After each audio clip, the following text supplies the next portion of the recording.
국민의힘 경기도당이 의정부와 양주, 동두천, 포천, 연천 지자체장 후보를 확정해 발표했습니다. 공천을 받은 예비 후보들은 지난 27일부터 이틀간 진행된 경선 여론조사에서 1위를 차지했습니다. 국회가 지난 15일 광역의회 의원의 정수를 지금보다 늘릴 수 있도록 공직선거법을 개정했습니다.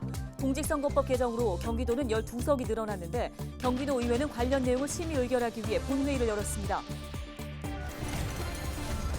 29일 오전 7시 35분쯤 의정부시 자일동의 한 대형 식당 건물에서 화재가 발생했습니다. 영업 전에 화재가 발생해 인명피해는 없었습니다. 경기도의 코로나19 신규 확진자가 12,046명 발생해 전일 대비 1,611명이 줄었습니다. 사망자는 40명 발생해 전날보다 5명 늘었고 누적 사망자는 5,860명으로 증가했습니다.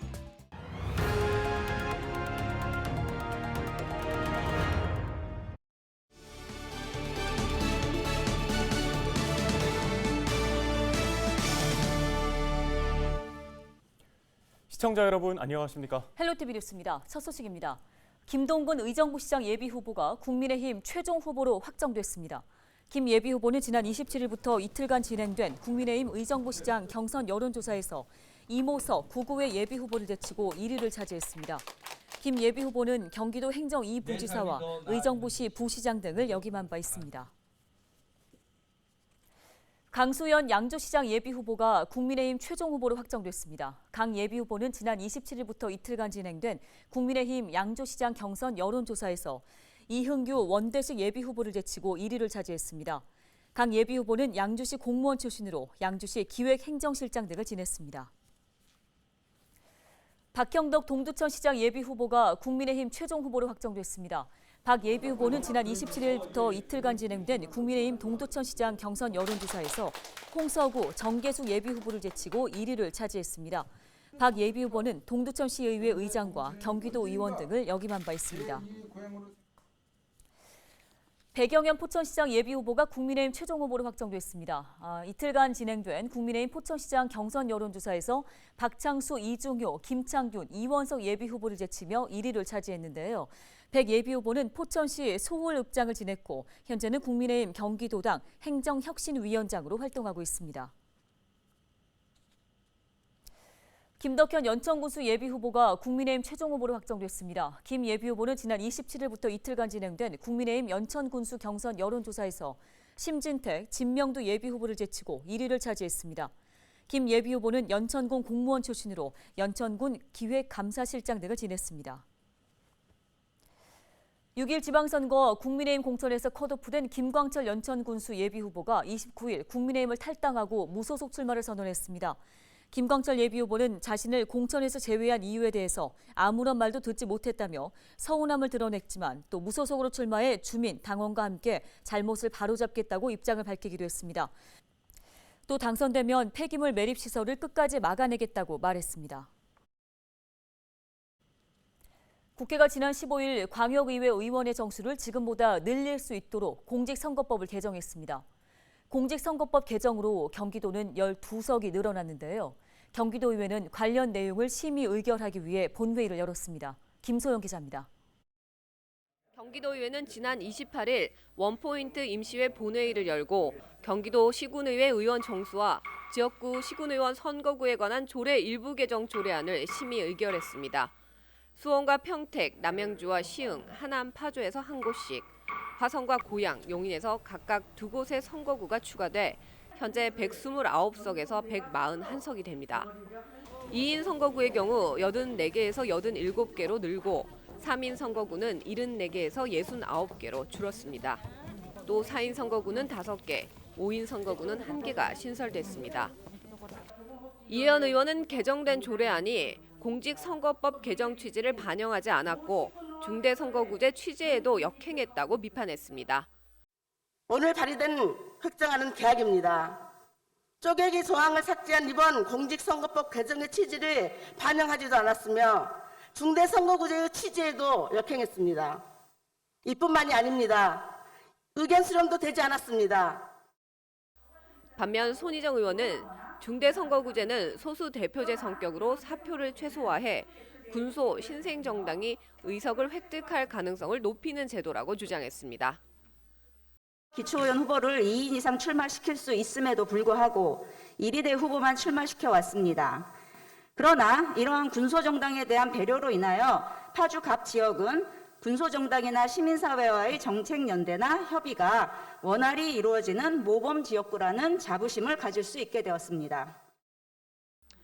이날 본회의에서 경기도 시군의회 의원 정수와 지역구 시군의원 선거구에 관한 조례 일부 개정 조례안 투표는 재석 85명 중 찬성 69명, 반대 10명, 기권 6명으로 가결됐습니다. 헬로티비 뉴스 김소영입니다.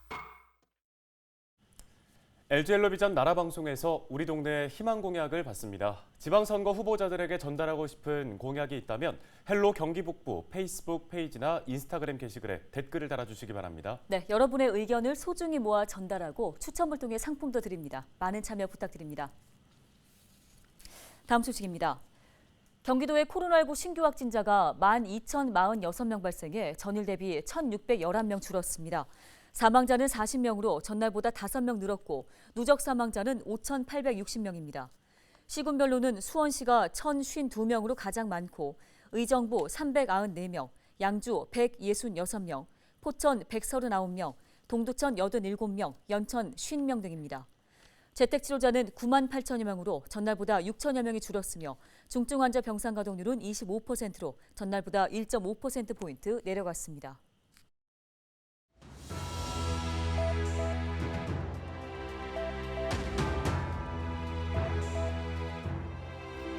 코로나19 확진자 수 감소가 뚜렷해지면서 정부가 일상 회복에 속도를 내고 있습니다. 오는 5월 2일부터는 실외 마스크 착용 의무가 해제됩니다. 지난 2020년 10월 13일 마스크 의무화 조치가 시작된 이후에 566일 만의 일입니다. 다음 주부터는 마스크를 벗고 거리를 걷는 사람들의 모습을 볼 수 있게 되는 건데요. 다만 50명 이상의 집회나 공연, 스포츠 경기 관람을 할 때에는 마스크 착용 의무는 그대로 유지됩니다. 또 코로나 고위험군 다수가 야외에서 1m 이상의 거리 유지가 어려운 경우도 마스크 착용이 권고됩니다. 일각에서는 정부가 실외 마스크 해제를 허용한 건 섣부른 조치라는 지적도 있습니다. 여전히 수만 명의 확진자가 나오고 또 사망자 급증과 재확산 등의 우려 때문이겠죠. 불안 반, 기대 반 속에 이루어지는 실외 마스크 해제. 코로나19 이전의 일상으로 한 걸음 더 다가가고 있습니다. 데일리 브리핑이었습니다.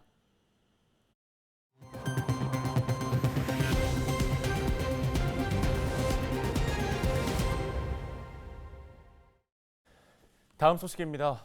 29일 오전 7시 35분쯤 의정부시 자일동의 한 대형 식당 건물에서 화재가 발생했습니다. 이번 화재로 식당 일대에 다량의 검은 연기가 퍼져 119 신고가 잇따랐는데요. 식당 영업 전에 화재가 발생해 인명피해는 없었습니다. 소방당국은 정확한 화재 원인을 조사하고 있습니다.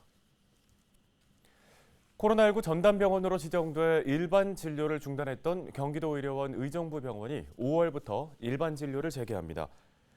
의정부의료원은 코로나19 입원자가 크게 줄면서 일반 진료가 가능해졌다며 다음 달 1일부터 가정의학과와 신경과, 정형외과 등 일반 진료를 재개한다고 밝혔습니다. 이를 위해 코로나19 환자와 일반 환자의 동선을 분리하고 입원 병동과 응급실 등 내부 시설을 재점검하고 있다고 덧붙였습니다. 의정부시가 관내 어린이집 342곳에 신속 항원 검사 키트를 무상으로 지원했습니다. 시는 관내 어린이집 영유아와 교사 12,000명을 대상으로 영유아에게는 1인당 17개, 교사는 1인당 8개 등 총 21만 개의 신속 항원 검사 키트를 제공했습니다. 의정부시는 신속 항원 검사 키트 지원으로 선제적 검사와 방역 관리에 도움이 되기를 바란다며 앞으로 코로나19로부터 안전한 보육 환경을 만들기 위해서 최선을 다해 나가겠다고 밝혔습니다. 의정부 문화재단은 다음 달부터 오는 10월까지 매주 토요일 찾아가는 공연을 진행합니다. 도시가 극장, 자연이 무대를 주제로 의정부 천변살롱과 그린앤파크 콘서트 등에서 주민들을 맞이할 계획인데요. 의정부 천변살롱은 중랑천, 백석천 등 수변 무대에서 그린앤파크 콘서트는 도심공원과 트레킹 코스인 소풍길에서 각각 진행될 예정입니다. 양주 옥정 신도시의 집값이 지난 1년 동안 약 40%가량 상승한 것으로 나타났습니다. 부동산 R114가 조사한 결과를 살펴보면 지난해 수도권 2기 신도시 아파트 중 매매가 변동률이 가장 높은 곳으로 양주시가 꼽혔는데요. 양주시는 지난 1년 동안 아파트값이 40.43% 상승하며 2기 신도시 평균 상승률인 17.03%를 뛰어넘은 것으로 파악됐습니다. 부동산 관계자는 양주시의 가격 상승이 두드러진 이유에 대해 서울 접근성에 대한 기대감이 작용한 것으로 보인다고 설명했습니다. 양주 옥정 신도시는 지하철 7호선 연장선과 수도권 광역급행철도 GTX 신호선 개통이 확정돼 있습니다. 포천시는 다음 달 3일부터 사전 예약제 야간 민원실 서비스를 확대 운영합니다.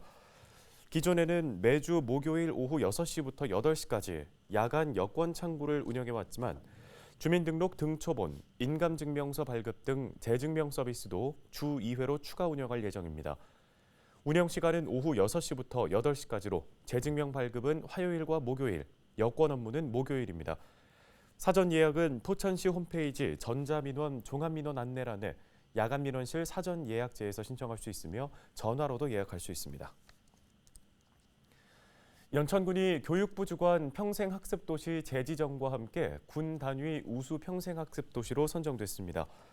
평가는 평생학습도시 추진체계와 사업 운영, 사업성 등 13개의 평가지표와 20개 세부 평가지표로 구분해 평가됐는데요.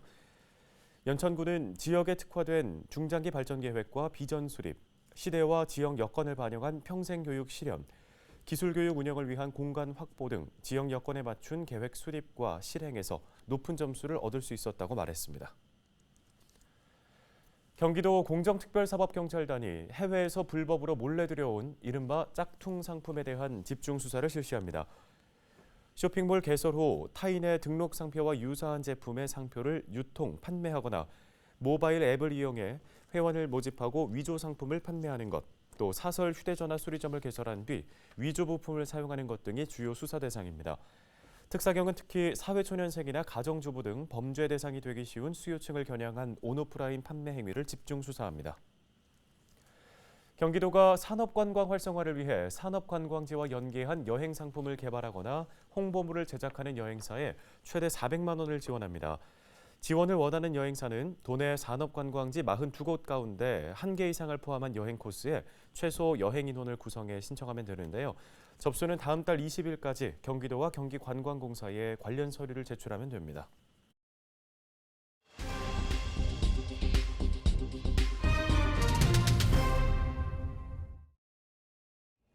안녕하십니까. 동서시장 최영동입니다. 저는 민선 7기를 시작하면서 많은 일을 해왔습니다. 그러나 막상 일을 해보니 시간이 부족합니다. 우리가 집을 지을 때 주춧돌과 기둥은 제가 세웠습니다. 그러나 아직 지붕을 못 세웠습니다. 저는 지붕을 잘 세워서 시민들에게 좋은 삶을 좋은 질을 만들기 위해서 노력하고 있습니다. 부족한 시간을 채우기 위해서 저는 재선에 도전하게 되었습니다. 지금까지 해온 제 업적을 잘 살펴보시고 맞아 추진하게 할 수 있도록 시민들께서 도와주신다면 제가 더욱더 열심히 일을 해서 동구시청 발전, 시민들의 삶의 질 향상을 위해서 더욱더 노력하는 시장이 되도록 하겠습니다. 시민 여러분, 저를 믿고 힘차게 성원과 지지를 부탁드리겠습니다. 감사합니다.